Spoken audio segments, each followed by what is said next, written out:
Hello दोस्तों, तो कैसे हैं आप सब लोग। मैं Ishtiyaq Hussain Shriram coaching classes science की क्लास में आपका हार्दिक स्वागत करता हूं। दोस्तों, उम्मीद करता हूं आपको क्लासेस पसंद आ रही होगी। दोस्तों, हमें अगर अपनी ज़िंदगी में आगे बढ़ना है तो हमें अपने फैसले खुद लेने होंगे और उन फैसलों पर खुद को डटे रहना होगा, तभी हम अपनी मंजिल तक पहुंच सकते हैं। सुनना दोस्तों, अगर आप कपड़े भी पहनते हो और कपड़े आप दूसरों की पसंद के पहनते हो तो वो भी आप ना करें, वो भी आप अपनी पसंद से करें। वरना कहने का क्या है, कोई कहेगा यार तू सफेद वाला शर्ट पहन, कोई कहेगा तू काला पहन, कोई कहेगा पीला पहन। कब तक दूसरों की सुनते रहोगे? अपने दिल की कीजिए ना। अरे कभी देखा है शादी से पहले दूल्हा कभी पूछता है बारातियों को कॉल करके, भाई तेरे को टाइम है क्या, अगर तुझे टाइम हो तो मैं आऊँ, मैं शादी करूँ। फिर बाराती कभी बोलेगा कि हाँ मेरे को इस वक्त टाइम है। किसी को जनवरी में टाइम नहीं होगा, किसी को फरवरी में टाइम नहीं होगा, किसी को अप्रैल में नहीं होगा, किसी को दिसंबर में टाइम नहीं मिलेगा। और ऐसे ही सबको फोन करके पूछता रहा, दूसरों के भरोसे रहा तो जिंदगी भर ही कुंवारा ही रह जाएगा। अरे किससे पूछने की क्या जरूरत है, तुझे करनी शादी, बैठ घोड़ी पे, आएंगे पीछे। कभी देखा है कि दूल्हा अकेला चल रहा है, पीछे कोई बाराती नहीं है? नहीं, बिल्कुल ऐसा नहीं होता। होने वाले काम सारे होते हैं, बस हमें अपने इरादों पर डटे रहना है। मैं साधारण शब्दों में बड़ी बातों को समझाने की कोशिश करता हूँ। उम्मीद करता हूँ आप सब लोगों को क्लासेस पसंद आ रही होगी। आइए हम आज उस क्लास को वापस से कंटिन्यू करते हैं। दोस्तों, हम पढ़ रहे थे ब्लड में हम ब्लड का कंपोजिशन, रक्त का कंपोजिशन अच्छे से पढ़ चुके थे।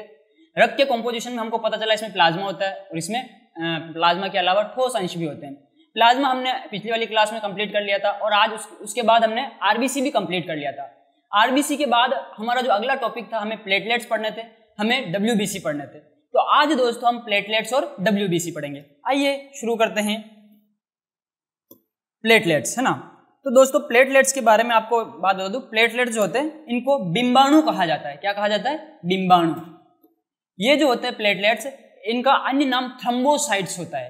दोस्तों, आपको आरबीसी का भी अन्य नाम बताया था कल हमने बताया था आरबीसी का अन्य नाम एरिथ्रोसाइट होता है।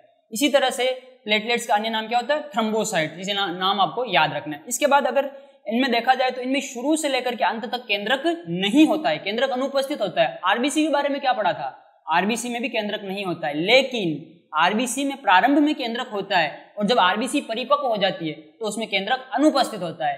लेकिन थ्रोम्बोसाइट या प्लेटलेट्स की अगर बात की जाए तो इनमें शुरू से लेकर के आखिर तक केंद्रक नहीं होता है। ये बात ध्यान रखने लायक। नेक्स्ट, इनकी संख्या कितनी होती है?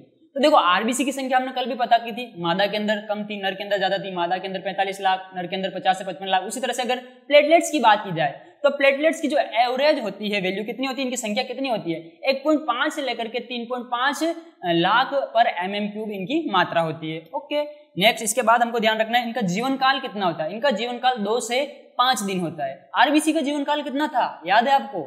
आरबीसी का जीवन काल कल 120 दिन बताया था। इसी तरह से प्लेटलेट्स का जीवन काल कितना है? 2 से 5 दिन, मैक्सिमम सप्ताह भर भी हो सकता है ना। हाँ जी, इसके बाद अपन बात करते हैं इनका साइज कितना होता है। इनका साइज 2 से 3 माइक्रोमीटर होता है। कंपेयर करना है आपको। कल आरबीसी का बताया था व्यास, कितना बताया था? 7 माइक्रोमीटर एवरेज। इनका कितना है? 2 से 3। तो इसका मतलब आरबीसी से छोटे हुए कि बड़े हुए? आरबीसी से छोटे होंगे प्लेटलेट्स। नेक्स्ट बात करते हैं, थ्रोम्बोसाइट्स जो होते हैं अस्थि मज्जा की मेगाकैरियोसाइट कोशिकाएं होती है। इनके टुकड़े होते हैं वास्तव में। अब देखना, थ्रोम्बोसाइट को अपने आप में अलग कोशिका नहीं है। मेगाकैरियोसाइट कोशिकाएं होती है अस्थि मज्जा में, उनके टुकड़े, उनके टुकड़ों से बनती है। तो बताओ, कोशिका का टुकड़ा निकल गया है तो उसमें क्या केंद्रक होगा क्या? नहीं होगा। इस वजह से इनमें केंद्रक शुरू से अंत तक नहीं होता है। ये थी प्लेटलेट्स की कुछ बातें। हाँ, एक और राज की बात प्लेटलेट्स के बारे में जो इंपॉर्टेंट बात है, आपने एक रोग सुना होगा, डेंगू।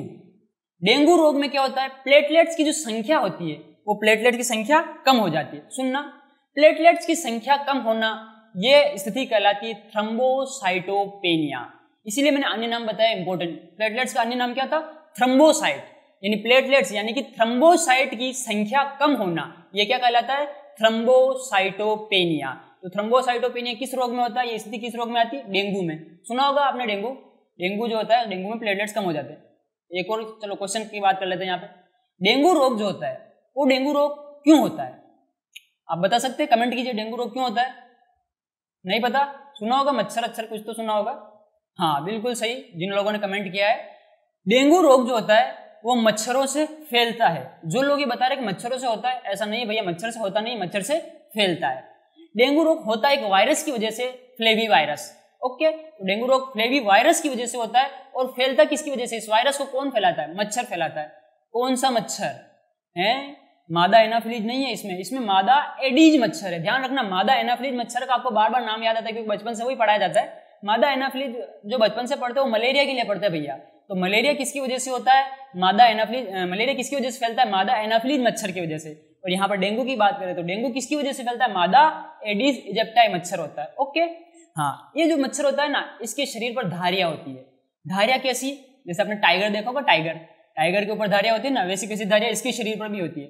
इसलिए इस मच्छर को टाइगर फीमेल मॉस्किटो भी कहा जाता है। ओके, नेक्स्ट अपन बात करते हैं अब प्लेटलेट्स की बातें पूरी हुई, इनके कार्य देखते हैं। प्लेटलेट्स क्या काम करती है, तो देखना, अगर आपको कहीं चोट लग जाए, कट लग जाए, तो मैंने बोला था ना खून निकल जाता है, थोड़ी देर बाद क्लोट हो जाता है, थक्का बन जाता है। तो जो खून का क्लोट होता है, थक्का बनता है, उस थक्के बनाने के लिए यानी रक्त को स्कंदित करने के लिए, ब्लड की क्लोटिंग करने के लिए प्लेटलेट जिम्मेदार होती है, वो सहायता करती है रक्त का थक्का बनाने में। नेक्स्ट दोस्तों क्या है, ये रक्त वाहिनियों की आंतरिक स्तर की मरम्मत करती है। सुनना, जो ब्लड होता है ना, ब्लड नसों में यानी रक्त वाहिनियों में, ब्लड वेसल्स में बहता है ब्लड, है ना, तो बहता है, तो ये जो ब्लड है उन ब्लड वेसल्स के अंदर से जब गुजरता है तो ये कोशिकाएं उन ब्लड वेसल से भी टकराती होंगी, बाल से भी बारीक वाहिकाएं भी होती है हमारे शरीर के अंदर, है ना, तो वहां से ये जो कोशिकाएं उनसे टकराती है, टकराने के कारण एक रगड़ होती है और उनमें छिलन आ जाती है। तो उनकी आंतरिक भित्ति की मरम्मत कौन करती है, ये प्लेटलेट्स करती है। जहां पर कोई छेद हो जाए, छिलन हो जाए, तो वहां पर ये जाकर के चिपक जाती है और आंतरिक भित्ति की अच्छे से मरम्मत कर देती है। तो प्लेटलेट्स के बारे में आपको याद रखना है, इनका काम क्या है, अगर हमारे शरीर पर कहीं भी चोट लग जाए, घाव लग जाए, तो रक्त को स्कंदित करना पहला, तो ये दूसरा क्या है, रक्त वाहिनियों के आंतरिक स्तर की मरम्मत करना। ये हो गई दोस्तों प्लेटलेट्स। नेक्स्ट अपन बात करते हैं अब प्लेटलेट्स के बाद डब्ल्यूबीसी की। हाँ, आरबीसी की बात कर ली, प्लेटलेट्स की बात कर ली, तीसरा क्या बचा है, डब्ल्यूबीसी। और जैसे ही डब्ल्यूबीसी हमने कंप्लीट किया, इसका मतलब हमारा ब्लड कंपोजिशन कंप्लीट हो गया। ओके, तो डब्ल्यूबीसी की बात करते हैं, आप खुद सोच सकते हो डब्ल्यूबीसी की फुल फॉर्म क्या होती होगी, हाँ, व्हाइट ब्लड सेल्स या व्हाइट ब्लड कार्पसेल्स, श्वेत रक्त कणिकाएं, हिंदी में क्या कहेंगे इनको, श्वेत रक्त कणिकाएं। जबकि आरबीसी को क्या बोला था, लाल रक्त कणिकाएं, और डब्ल्यूबीसी क्या है, श्वेत रक्त कणिकाएं। एक क्वेश्चन है, आरबीसी का रंग कैसा होता है, रेड, लाल, किसकी वजह से, हीमोग्लोबिन की वजह से। कल डायग्राम बताया था ना, आरबीसी के अंदर हीमोग्लोबिन होता है। क्या डब्ल्यूबीसी में हीमोग्लोबिन होता है, नहीं भैया, डब्ल्यूबीसी में हीमोग्लोबिन नहीं होता। तो क्या डब्ल्यूबीसी लाल होगी, नहीं होगी, ये तो रंगहीन होगी अथवा श्वेत होगी, इसलिए इनको श्वेत रक्त कणिकाएं कहते हैं। ओके, इनमें ध्यान रखना, इनमें केंद्रक पाया जाता है। इनका अन्य नाम क्या है, डब्ल्यूबीसी का अन्य नाम ल्यूकोसाइट है। तो 3 क्वेश्चन रेडी हो गए। आरबीसी का अन्य नाम इरिथ्रोसाइट, प्लेटलेट्स का अन्य नाम थ्रोम्बोसाइट और डब्ल्यूबीसी का अन्य नाम ल्यूकोसाइट। तो आपको ल्यूकोसाइट याद रखना है। हाँ, अमीबीय आकार होता है इनका, मतलब निश्चित नहीं होता। अमीबा बचपन से पढ़ते आ रहे हो, छोटी क्लासों में थे, तीसरी चौथी क्लास में, तब एक डायग्राम आता था अमीबा का साइंस में, हर कैसी टेढ़ी मेढ़ी आकृति होती थी। फिर अमीबा भोजन कैसे करता है, कूट पादों से वो बताया जाता था कि ऐसे ऐसे कोई भोजन का कण होता है, उसके चारों तरफ लिपट के अंदर भोजन ले लेता है। फिर इस तरह से अलग अलग स्टेप में बताते हैं। एक वो भी डायग्राम आता था छोटी क्लासों में कि अमीबा एक टुकड़े से 2 टुकड़े हो रहे हैं। तो जो आपने वो स्ट्रक्चर देखी ना अमीबा की, अनियमित आकृति होती है। अमीबा की कैसी आकृति, अनियमित, फिक्स नहीं होती है। इसी तरह से डब्ल्यूबीसी की आकृति भी कैसी होती है, अनियमित। जैसे आरबीसी की पूछ ली थी, आरबीसी की हमने कैसी बताई थी, आरबीसी की उभय अवतलाकार स्थिरीनुमा बताई थी, है ना। इसी तरह से डब्ल्यूबीसी की पूछता है तो कैसी होती है, अनिश्चित या अमीबीय आकार की होती है और इनके अंदर केंद्रक पाया जाता है, ये केंद्रक युक्त कोशिकाएं हैं। नेक्स्ट बात करते हैं इनकी संख्या कितनी होती है, तो 6000 से 8000 पर mm³ इनकी संख्या होती है। किसकी, डब्ल्यूबीसी की। आरबीसी की आपको याद है 45 लाख मादा में और 50 से 55 लाख नर के अंदर। आपको प्लेटलेट्स की याद है 1.5 से 3.5 लाख पर mm³। अब डब्ल्यूबीसी की आ गई, डब्ल्यूबीसी की कितनी है, 6000 से 8000। अब आपको कंपेयर करना है, आरबीसी की कितनी, 45 से लेकर के 55, टोटल एवरेज बता रहा हूँ, तो 45-55 लाख आप सोच सकते हो लाख कितने होते हैं। इसके बाद हमने प्लेटलेट्स पढ़ी 1.5 से 3.5 लाख, तो 45 लाख ज्यादा कि 1.3 से 1.5 लाख ज्यादा। तो साधारण सी बात है, सबसे ज्यादा क्या है, आरबीसी, उससे कम क्या थे, प्लेटलेट्स। और आज डब्ल्यूबीसी की बात कर रहे हैं तो वो तो लाखों में थी और ये हजारों में है, 6000 से 8000, बहुत ही कम है। तो इसका मतलब सबसे ज्यादा क्या होती है, आरबीसी होती है, उससे कम प्लेटलेट्स होती है, उससे कम डब्ल्यूबीसी होती है। ओके, नेक्स्ट बात करते हैं, डब्ल्यूबीसी की जो कुल संख्या होती है हमारे ब्लड के अंदर, इसको हम टीएलसी कहते हैं। क्या कहते हैं, टीएलसी, टोटल ल्यूकोसाइट काउंट कहा जाता है इसको। तो आप अपनी टीएलसी कराते हो, टोटल ल्यूकोसाइट काउंट कराते हो, कितने निकल के आते हैं ना। हाँ जी, 6000 से 8000 वगैरह ये सब बता रहा हूँ, ये सारे एनसीईआरटी के रहता है ना। नेक्स्ट अपन बात करते हैं अब डब्ल्यूबीसी के बारे में। डब्ल्यूबीसी का जो कंपोजिशन होता है ये कैसा होता है। डब्ल्यूबीसी कोई एक कोशिका नहीं, आप सोच रहे हो जैसे आरबीसी एक थी, प्लेटलेट एक थी, डब्ल्यूबीसी एक होगी, तो एक कोशिका नहीं है, बहुत सी टाइप की होती है। कैसे समझना दोस्तों, WBC की अगर बात करें तो WBC के अंदर जो कोशिका द्रव है इसके अंदर आपको छोटे छोटे कण दिखाई देंगे। छोटे छोटे कण जिनमें दिखाई देते हैं उनको हमने उठा करके अलग कैटेगरी में रख दिया। उस कैटेगरी को हम बोलते हैं कणिकामय या फिर ग्रेन्युलोसाइट। और जिन WBC की कोशिका द्रव में हमें कोई भी कण नहीं दिखाई देता उनको उठा करके अलग कैटेगरी में रख दिया और उनको कहते हैं हम एग्रेन्युलोसाइट यानी कि अकणिकामय। ओके, तो यहाँ पर हमारी WBC की दो कैटेगरी बन जाएगी, एक तो कणिकामय और दूसरी अकणिकामय। कणिकामय कौन सी होगी? जिनके अंदर कण पाए जाएंगे। अकणिकामय कौन सी होगी? जिनमें कण नहीं पाए जाएंगे ना। और अब इसको इंग्लिश में क्या बोलेंगे? कणिकामय को ग्रेन्युलोसाइट और अकणिकामय को एग्रेन्युलोसाइट। तो देखना WBC पहले तो कणिकामय या फिर इसको ग्रेन्युलोसाइट बोल दो। हाँ, जो कणिकामय होती है ये कणिकामय वापस 3 प्रकार की होती है। कितने प्रकार की? 3 प्रकार की। एक होती है एसिडोफिल्स, दूसरी होती है बेसोफिल्स, तीसरी होती है न्यूट्रोफिल्स। जो अकणिकामय या एग्रेन्युलोसाइट है ये 2 प्रकार की होती है। कितने प्रकार की? 2 प्रकार की। एक तो होती है मोनोसाइट और दूसरी होती है लिम्फोसाइट। अब ये डायग्राम जो आपको दिख रहा है, चार्ट दिख रहा है, इसको अपने दिमाग में बिल्कुल सेट कर लो। WBC कितने टाइप है इसके? 2। जिनमें कण है वो कणिकामय और जिनमें कण नहीं है वो अकणिकामय। अगर कणिकामय है तो इसके वापस 3 टाइप है। कौन से? Acidophil, basophil, neutrophil. अरे आपको इतना पता ना, एसिड क्या होता है? अम्ल। बेस क्या होता है? क्षार। और न्यूट्रो यानी उदासीन। समझने के लिए याद रखना है ना, अम्ल, क्षार, उदासीन। तो अम्लरंजी, क्षाररंजी और उदासीन है ना। एसिडोफिल्स, बेसोफिल्स एंड न्यूट्रोफिल्स ये तो कणिकामय हो गए। और जो आपकी अकणिकामय है ये 2 प्रकार की होती है। कौन सी? मोनोसाइट और लिम्फोसाइट। एक और कंफ्यूजन आपको आएगा, अभी अगर आपको याद नहीं हो रहा साथ के साथ और बाद में आप सोचोगे कंफ्यूज हो जाओगे। WBC का अन्य नाम अभी क्या बताया था 2 मिनट पहले? WBC का अन्य नाम बताया था ल्यूकोसाइट। क्या बताया था? ल्यूकोसाइट। और उसी WBC का एक प्रकार है ये क्या है? लिम्फोसाइट। तो ल्यूकोसाइट अलग चीज है, लिम्फोसाइट है। लिम्फोसाइट एक ल्यूकोसाइट ही है। हम कह सकते हैं, देखो आपको मैं एक क्वेश्चन पूछता हूं, आपको सत्य या असत्य बताना है। क्वेश्चन बोल रहा हूं मैं, हर लिम्फोसाइट ल्यूकोसाइट होती है, सत्य क्या असत्य? कमेंट करें। हर लिम्फोसाइट ल्यूकोसाइट होती है, सत्य क्या असत्य? ये सत्य है। कैसे? लिम्फोसाइट, हर लिम्फोसाइट ल्यूकोसाइट होती है। ल्यूकोसाइट का मतलब क्या? WBC। तो हर लिम्फोसाइट WBC होती है, ऐसा बोलना मैं चाह रहा हूं। तो क्या मैं सही बोल रहा हूं? बिल्कुल सही बोल रहा हूं। लिम्फोसाइट किसका प्रकार है? WBC का। तो हर लिम्फोसाइट क्या होती है? WBC होती है। एक और कथन बोलता हूं, आप बताइए सत्य क्या असत्य? हर ल्यूकोसाइट लिम्फोसाइट होती है, सत्य क्या असत्य? हर ल्यूकोसाइट लिम्फोसाइट होती है, सत्य क्या असत्य? दोस्तों ये असत्य कथन है। क्यों? ल्यूकोसाइट का मतलब WBC। तो क्या जरूरी है कि हर WBC लिम्फोसाइट ही हो? क्या पता हो मोनोसाइट भी तो हो सकती है, वो एसिडोफिल्स भी तो हो सकती है, बेसोफिल्स भी तो हो सकती है, न्यूट्रोफिल्स भी तो हो सकती है। इसका मतलब जरूरी नहीं है कि हर WBC लिम्फोसाइट ही हो, पर यह जरूरी है कि हर लिम्फोसाइट WBC ही है, क्योंकि उसी का तो एक प्रकार है ये। तो यहाँ पे आपको कंफ्यूज नहीं होना है, कंफ्यूजन ना हो इसलिए मैंने ऐसा क्वेश्चन पूछा। लिम्फोसाइट और ल्यूकोसाइट में अंतर आपको समझना है। ओके, लिम्फोसाइट ल्यूकोसाइट है पर ल्यूकोसाइट लिम्फोसाइट नहीं है, हर लिम्फोसाइट की बात। ओके, तो कंपोजिशन आपको याद रखना, कणिकामय, अकणिकामय। कणिकामय 3 कैटेगरी में डिवाइड हो रही है और अकणिकामय 2 कैटेगरी में। चलिए समझते हैं अब कणिकामय की पहले बात कर लेते हैं, ग्रेन्युलोसाइट की। ये 3 प्रकार की भी जस्ट बताइए, कौन कौन सी? एसिडोफिल, बेसोफिल और न्यूट्रोफिल। पहले किसकी बात करें? एसिडोफिल्स की।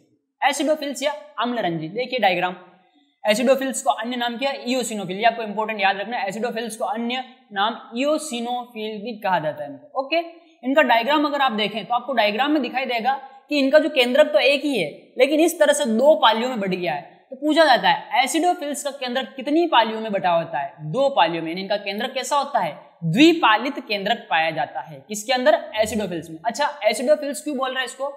हम क्या करते हैं, एक रसायन लेते हैं, उस रसायन से इसको रंजित करते हैं। उस रसायन से अगर ये रंजित हो गई तो फिर इसका मतलब इसमें कुछ ना कुछ ग्रेन्युलर कण पाए जा रहे हैं।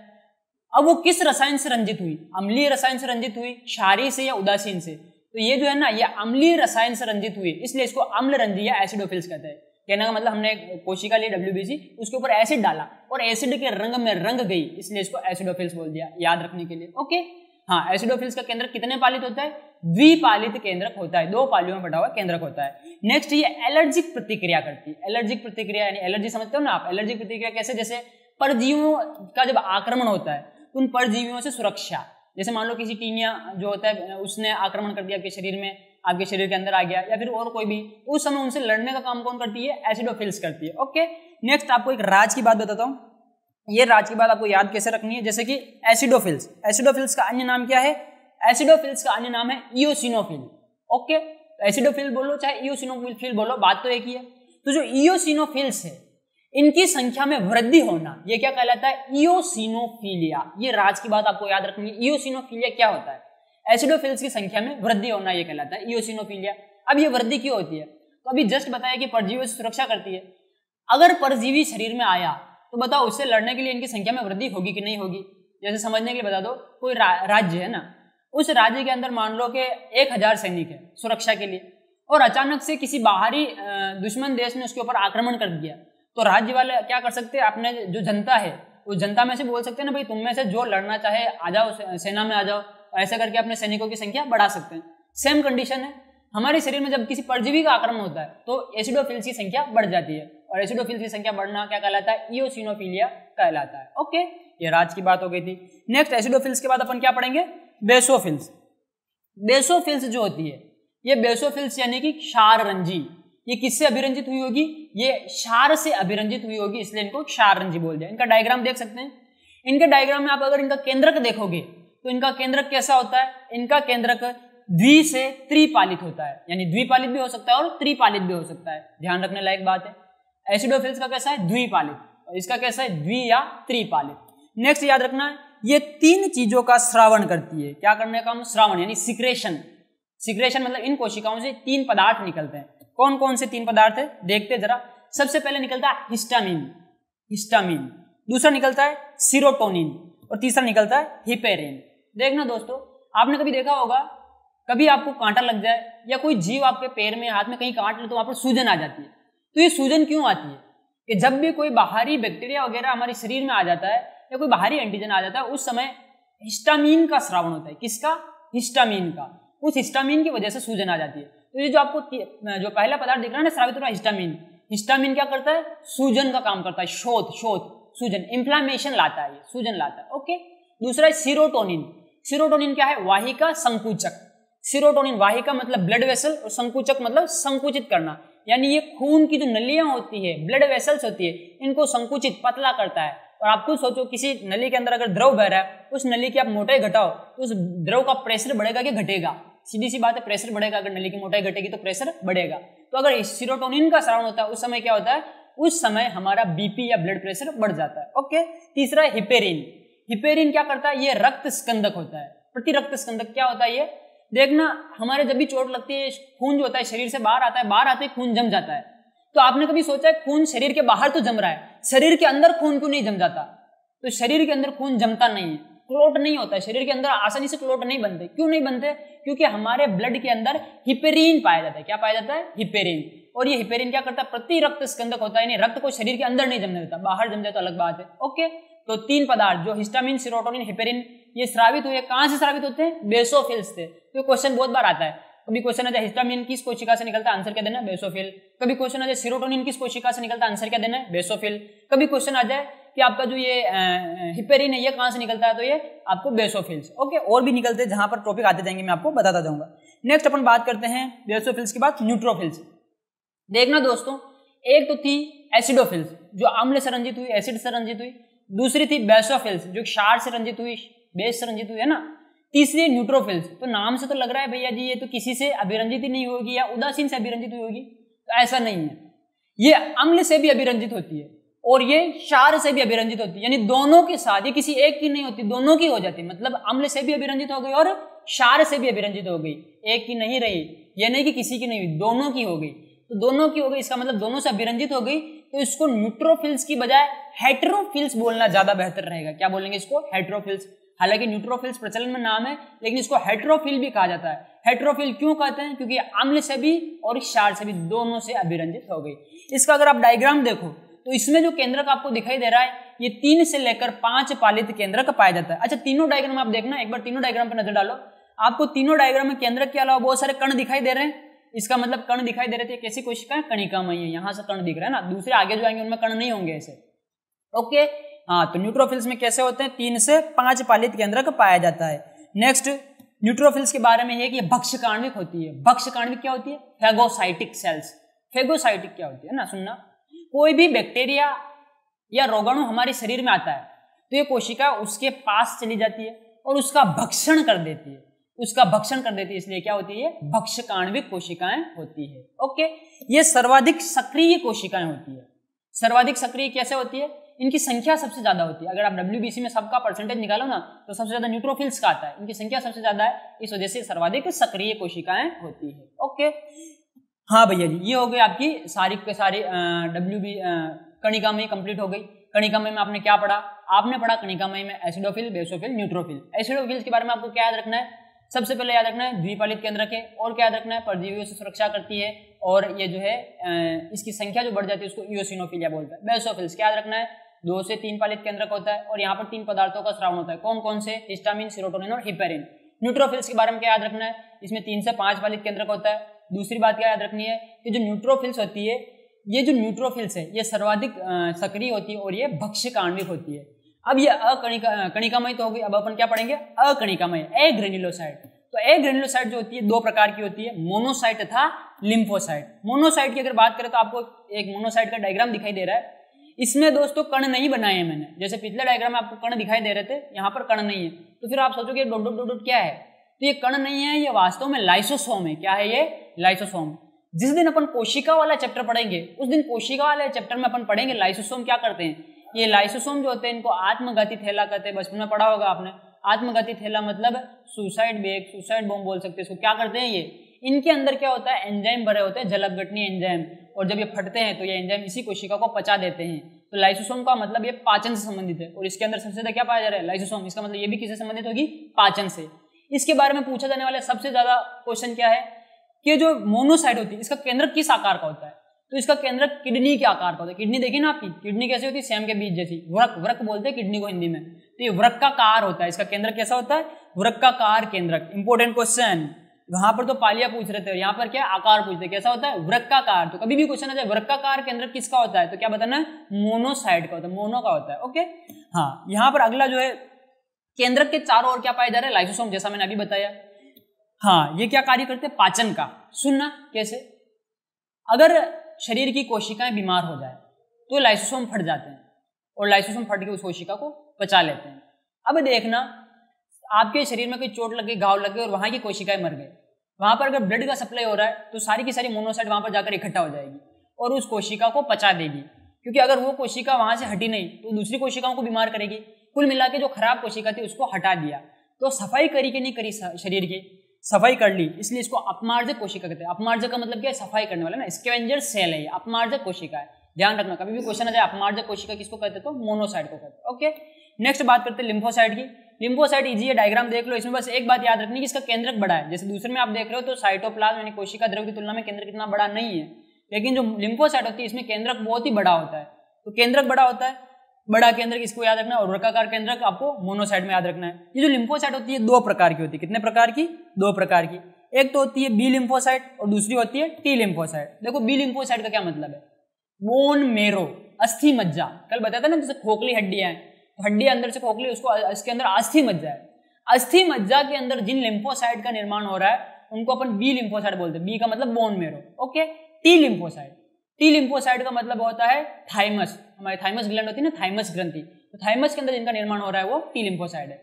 अब इन दोनों का भी अलग अलग काम है, बी और टी लिम्फोसाइट का।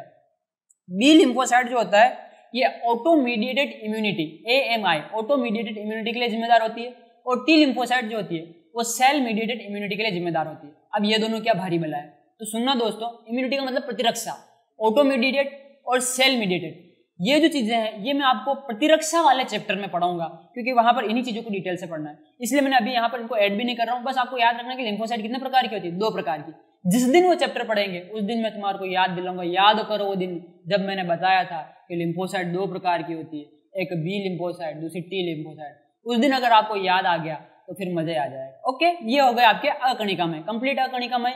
2 प्रकार की होती है, मोनोसाइट, लिम्फोसाइट। मोनोसाइट के बारे में क्या याद रखना है, इसका केंद्रक किसके जैसा होता है, किडनी के जैसा केंद्रक होता है। और लिम्फोसाइट के बारे में क्या याद रखना है, बड़ा केंद्रक होता है। मोनोसाइट के बारे में याद रखना है, इसके आसपास क्या होते हैं, लाइसोसोम होते हैं जो पाचन का काम करते हैं। और लिम्फोसाइट के बारे में याद रखना है, 2 प्रकार की होती है, बी और टी लिम्फोसाइट। ये हो गई WBC कंप्लीट। अब करते हैं WBC के बारे में कुछ राज की बातें, इंपॉर्टेंट चीजें। ल्यूकोसाइटोसिस क्या होता है, WBC की संख्या में सामान्य जो वृद्धि होती है उसको ल्यूकोसाइटोसिस कहते हैं। पहले सुनना, WBC बताइए कितनी थी, 6 से 8,000। तो नॉर्मल WBC मरेगी भी तो सही, मरेगी फिर से नहीं बनेगी, चलता रहेगा ऐसे काम। तो नॉर्मल जो इनकी संख्या में वृद्धि हो रही है इसको ल्यूकोसाइटोसिस कहते हैं। ल्यूको से याद रखना, WBC का अन्य नाम क्या बताया था, ल्यूकोसाइट, तो इसी के हिसाब से चलते हैं सारे नाम। हाँ, नॉर्मल संख्या में वृद्धि होना ल्यूकोसाइटोसिस कहलाता है। नेक्स्ट ल्यूकेमिया, WBC की मात्रा में अत्यधिक वृद्धि हो जाए तो उसको ल्यूकेमिया कहते हैं। अब देखना नॉर्मल कितनी थी, 6 से 8,000 यानी हजारों में, और जब अत्यधिक वृद्धि होती है ना तो ये लाखों में पहुंच जाती है, हजारों से कहां पहुंच जाती है, लाखों में। अच्छा सुनना, WBC काम क्या कर रही थी, रोगाणुओं को मारने का काम कर रही थी और बाहरी जो भी आ रहे थे बैक्टीरिया वगैरह इनको मार रही थी। अब जब इनकी संख्या लाखों में बढ़ जाएगी तब इनको सुध बुद्धि ही नहीं रहेगी कि क्या करना है। उस समय हमारी जो RBC होगी ये उस RBC को मारना शुरू कर देगी। तो WBC की संख्या बहुत ज्यादा हो जाती है, खुशी की बात नहीं है, यह गम की बात है। WBC बहुत अगर ज्यादा बढ़ गई तो RBC को ही नष्ट कर देगी। RBC नष्ट करेगी तो क्या हो जाएगा, एनीमिया, खून की कमी। इसका मतलब WBC ज्यादा नहीं होनी चाहिए, जितनी होती उतनी होनी चाहिए, लाखों में इनकी संख्या नहीं बढ़नी चाहिए। अगर लाखों में इनकी संख्या बढ़ गई तो इसको अपन क्या कहते हैं, ल्यूकेमिया। एक्चुअल में क्या है ल्यूकेमिया, ब्लड कैंसर। सुना है नाम आपने, ब्लड कैंसर, तो ये ब्लड कैंसर ही ल्यूकेमिया है। क्या होता है ब्लड कैंसर में, WBC बहुत ज्यादा हो जाती है, लाखों में चली जाती है, और फिर जो शरीर की काम की कोशिकाएं होती है जैसे RBC वगैरह, प्लेटलेट्स, इनको ही मारना शुरू कर देती है। तो ये आपको ल्यूकेमिया याद रखना है। ल्यूकोसाइटोसिस के ऊपर अभी तक कोई क्वेश्चन नहीं पूछा गया है, और ल्यूकेमिया के ऊपर क्वेश्चन बहुत बार देखा गया था। आपको ये पूछा जाता है कि ल्यूकेमिया क्या है या निम्न में से कौन सा ब्लड कैंसर है, तो मायोमिया, इस तरह से बहुत सारे देते हैं। तो आपको याद रखना है कि ल्यूकेमिया क्या है, ब्लड कैंसर है। ओके, हाँ, नेक्स्ट आपको देखना है न्यूट्रोफिल्स में केंद्र की पालियों की जो गणना होती है उसको ऑर्नेथ गणना कहते हैं। देखो मैंने बताया न्यूट्रोफिल में कितनी पालियां होती है, तो अभी बताया था 3 से लेकर 5 पालियां होती है। तो इनकी पालियों को जो गिनते हैं ना, गणना करते हैं ना, इसको ऑर्नेथ गणना कहते हैं। सिर्फ याद रखने के लिए, कोई इंपॉर्टेंट नहीं है। नेक्स्ट, न्यूट्रोफिल के अंदर केंद्र की पालियों के समीप बार बॉडी पाई जाती है। बार बॉडी नाम तो सुना है आपने, नहीं सुना कोई बात नहीं, सुनना। बार बॉडी क्या होती है, आपने कभी सुना होगा बार बॉडी टेस्ट। देखना दोस्तों, आज का माहौल ऐसा है कि कौन नर है कौन मादा है आप आसानी से देख के नहीं बता सकते। चेहरे से देख के या शरीर को देख के आप नर मादा का अंदाजा नहीं लगा सकते, क्योंकि आज टेक्नोलॉजी इतनी एडवांस हो गई है कि आप अपना लिंग भी चेंज करा सकते हैं, है ना। देखना होता क्या है, हार्मोनल इंजेक्शन दिए जाते हैं, कुछ ऐसी प्रोसेस की जाती है, शल्य क्रियाएं की जा सकती है, और आदमी का जेंडर चेंज किया जा सकता है। आदमी औरत बन सकता है, औरत आदमी बन सकता है, लेकिन फिर भी हम पता कर सकते हैं कि आदमी ही है रियल में या औरत ही है। ये कैसे पता होता है, ये बार बॉडी टेस्ट कराया जाता है। ये बार बॉडी क्या होती है, सुनना दोस्तों, आपने कभी न कभी कहीं पढ़ा होगा कि जैसे क्रोमोसोम होते हैं ना, तो क्रोमोसोम का जो लास्ट जोड़ा होता है XX और XY, तो जो XX होती है वो तो होती है मादा, और जो XY होता है वो होता है नर। ओके, तो नर जो होते हैं वो XY क्रोमोसोम रखते हैं और मादा जो होती है वो XX क्रोमोसोम रखती है। अब देखना, जो XX क्रोमोसोम है मादा के अंदर, तो 2 X हो गए। अब बताओ, किसी भी एक काम को करने के लिए 2 हो जाए तो क्या दोनों उस काम को करेंगे, या एक करेगा और एक रेस्ट करेगा। जैसे मान लो अभी मैं साइंस पढ़ा रहा हूँ, अभी एक और गुरुजी आ जाए वो साइंस पढ़ाने लगे, तो हम दोनों एक ही साथ एक ही टाइम पे क्लास ले सकते हैं क्या, नहीं, आगे पीछे करनी होगी, या फिर एक को रेस्ट करना होगा। तो सेम कंडीशन है, जब 2 XX क्रोमोसोम आ जाते हैं ना, तो एक क्रोमोसोम जो होता है वो क्या हो जाता है, रेस्ट करने चला जाता है, यानी कुंडलित हो जाता है, संगठित हो जाता है, और एक डोट बन जाता है। जैसे आपने ढोल बजाने वाले दिखे हो ना, ड्रम स्टिक, वैसी सी संरचना बन जाती है, ड्रम स्टिक जैसी। तो उसको जो देखते हैं उसको अपन बार बॉडी बोलते हैं। क्या बोलते हैं, बार बॉडी। तो मादा के अंदर 2 X क्रोमोसोम थे, उसमें से एक बार बॉडी बन गई। अब मादा के अंदर कितने नजर आएंगे आपको, 1 X क्रोमोसोम नजर आएगा। ओके, सॉरी, एक बार बॉडी नजर आएगी। नर के अंदर देखोगे आप, तो नर के अंदर 1 X क्रोमोसोम, 1 Y क्रोमोसोम है, और आपको नर के अंदर कोई बार बॉडी नजर नहीं आएगी। तो सिंपल सी है कि बार बॉडी टेस्ट से पता किया जाता है कि नर है कि मादा है। ओके, तो नर के अंदर कितनी बार बॉडी होगी, 0 बार बॉडी, और मादा के अंदर कितनी बार बॉडी होगी, मादा के अंदर 1 बार बॉडी होगी। अच्छा, बार बॉडी अपन निकाल भी सकते, कैसे, बार बॉडी की संख्या बराबर X क्रोमोसोम की संख्या -1। तो मादा के अंदर 2 X क्रोमोसोम, -1 कर दिया तो कितना आ गया, 1, और नर के अंदर 1 X क्रोमोसोम -1 कर दिया तो कितना आ गया, 0। ये थोड़ा हाई हो गया, कोई बात नहीं। हाँ, ये सिर्फ लिंग का पता लगाने के लिए नहीं किया जाता, ये बहुत सारे रोगों का पता लगाने के लिए किया जाता है, जैसे टर्नर सिंड्रोम, क्लाइनफेल्टर सिंड्रोम। इस तरह से अपन जब जेनेटिक्स पढ़ेंगे तो उसमें इस तरह से बहुत सारे सिंड्रोम आएंगे जो आपके क्रोमोसोम से संबंधित है, तो उनका पता लगाने के लिए किया जाता है बार बॉडी टेस्ट। ओके, तो टर्नर सिंड्रोम इनमें काम आता है। ओके, हाँ, बार बॉडी समझ में आ गई, नहीं भी समझ में आए तो इतना इंपॉर्टेंट नहीं है, बस ये ध्यान रखना है कि बार बॉडी टेस्ट किसमें करते हैं, न्यूट्रोफिल्स में, आसानी से दिखाई देती है इसमें। हाँ, इसके बाद देखना, जो मैंने आपको WBC बताई, इनका परसेंटेज कितना होता है, तो मैंने इनका एवरेज परसेंटेज दिया है। आप किसी भी बुक में देखोगे, हर बुक में आपको ये अलग अलग मिलेगा, लेकिन एक बात ध्यान रखना, जो मैंने बताया है आपको यही मिलेगा। यानी सबसे ज्यादा मैंने न्यूट्रोफिल्स बता रखे 65 से 70%, तो आपको भले ही 60 से 65 मिलेगा, लेकिन सबसे ज्यादा न्यूट्रोफिल्स ही मिलेगा। उससे कम मैंने लिम्फोसाइट बताया, उससे आपको कम लिम्फोसाइट ही मिलेंगे। उससे कम मोनोसाइट बताएं तो उससे कम आपको मोनोसाइट ही मिलेंगे, उससे कम एसिडोफिल्स बताए तो उससे कम एसिडोफिल्स ही मिलेंगे, और उससे कम बेसोफिल्स बताए तो उससे कम बेसोफिल्स ही मिलेंगे। ओके हाँ, तो ये फिक्स होता है, ये परसेंटेज तो फिक्स नहीं है, ये तो हर बुक के अंदर अलग अलग दिया होगा। अपन क्या करते हैं, एनसीईआरटी को मान के चल रहे हैं अभी, है ना। एनसीईआरटी में भी अभी करेक्शन हो चुका है शायद। हाँ, NLMAB, आपको एक ट्रिक याद रखनी है, NLMAB। जैसे हम क्या फिजिक्स पढ़ते थे पहले, तो फिजिक्स में हमारे एक चैप्टर आता था NLM, Newton's law of motion, उससे हमारे याद रखना आसान हो जाता है। NLM का मतलब न्यूटन्स लॉ ऑफ मोशन, वो चैप्टर का नाम है। तो NLM तो याद ही रख लिया, आगे क्या याद रखना है, AB, ABCD वाली AB। तो N सबसे ज्यादा कौन सी है, न्यूट्रोफिल्स, फिर L फिर क्या है, लिम्फोसाइट, फिर क्या है, M मोनोसाइट, फिर A का मतलब एसिडोफिल्स, B का मतलब बेसोफिल्स। क्वेश्चन क्या बनता है, सबसे ज्यादा कौन सी WBC पाई जाती है, आपको आंसर क्या देना है, न्यूट्रोफिल्स। सबसे कम कौन सी पाई जाती है, आंसर क्या देना है, बेसोफिल्स। और सबका क्रम याद रखो तो बहुत अच्छी बात है। क्या ट्रिक है, NLMAB। दोस्तों ये हो गई हमारी ब्लड का कंपोजिशन कंप्लीट। आपको ये क्लास कैसी लगी, उम्मीद करता हूं आपको ये क्लास समझ में आई होगी। तो अगर आपको ये वीडियोस अच्छे लग रहे हैं, आपको क्लासेस अच्छी लग रही है, तो चैनल को सब्सक्राइब करें, वीडियोस को लाइक करें और ज़्यादा से ज़्यादा शेयर करें। मिलते हैं अगली क्लास में, तब तक के लिए जय हिंद और जय भारत।